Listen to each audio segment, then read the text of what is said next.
الحمد لله نحمده ونستعينه ونستغفره ونؤمن به ونتوكل عليه ونعوذ بالله من شرور أنفسنا ومن سيئات أعمالنا من يهده الله فلا مضل له ومن يضلله فلا هادي له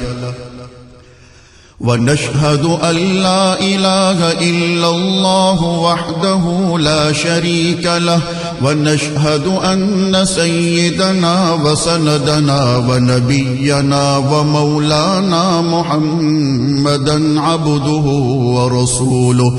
أرسله بالحق بشيرا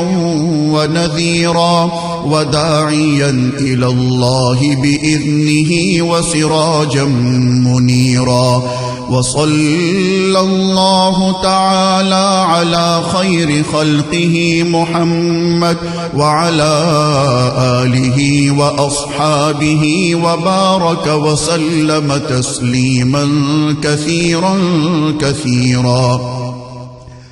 أما بعد فأعوذ بالله من الشيطان الرجيم. بسم الله الرحمن الرحيم. إن الله وملائكته يصلون على النبي يا أيها الذين آمنوا صلوا عليه وسلموا تسليما.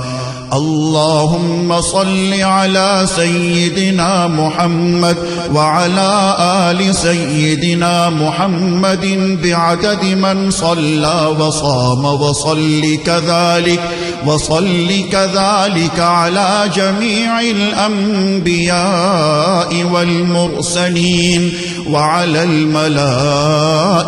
المقربين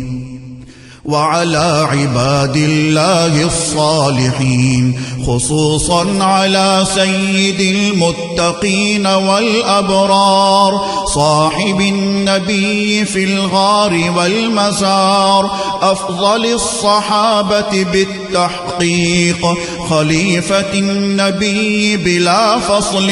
إمامنا أبي بكر الصديق رضي الله تعالى عنه، وعلى الناطق بالصواب والعادل بالكتاب إمامنا بالحق عمر بن الخطاب رضي الله تعالى عنه، وعلى صاحب الحياء وناشر القرآن الشهيد المظلوم حين تلاوة الفرقان عثمان بن عفان رضي الله تعالى عنه، وعلى صاحب السيف والقضاء وناشر العلم والهدى أسد الله الغالب إمامنا علي بن أبي طالب رضي الله تعالى عنه، وعلى السيدين السندين السعيدين الشهيدين أبي محمد الحسن وأبي عبد الله الحسين رضي الله تعالى عنهما، وعلى سيدات الطاهرات بنات النبي المصطفى وأهل بيته المطهرة رضي الله تعالى عنهن، وعلى عميه النبي المجتبى سيدنا العباس وسيدنا حمزة رضي الله تعالى عنهما، وعلى كل الصحابة رضوان الله تعالى عنهم أجمعين. الله الله في أصحابي لا تتخذوهم من بعدي غرضا، فمن أحبهم فبحبي أحبهم، ومن أبغضهم فببغضي أبغضهم، وخير أمتي قرني ثم الذين يلونهم ثم الذين يلونهم. تعادلوا عباد الله رحمكم الله. إن إن الله يأمر بالعدل والإحسان وإيتاء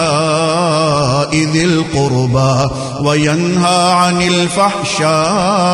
والمنكر والبغي يعظكم لعلكم تذكرون اذكروا الله العلي العظيم الكريم يذكركم وادعوه يستجب لكم ولذكر الله تعالى أعلى وأولى وأعز وأجل وأتم وأهم وأعظم وأكبر والله يعلم ما تصنعون.